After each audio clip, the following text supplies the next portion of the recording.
নমস্কার, আজকে আমি ছোলার ডাল দিয়ে গিমা পাতার বড়া করছি নিরামিষ। আমি নিরামিষের দিনে এই বড়াটা করেছিলাম।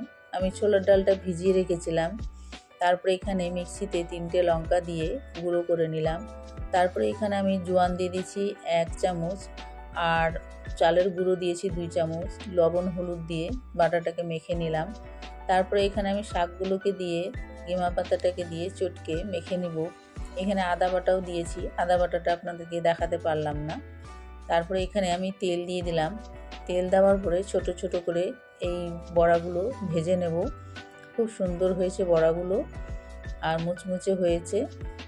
যদি ভালো লাগে এই বড়াগুলো তো আমাকে লাইক, শেয়ার, কমেন্ট করবেন আর সাবস্ক্রাইব করতে ভুলবেন না। আর যারা নতুন আছেন তাদের কাছে অনুরোধ আমাকে একটু সাবস্ক্রাইব করে দেওয়ার জন্য। ধন্যবাদ।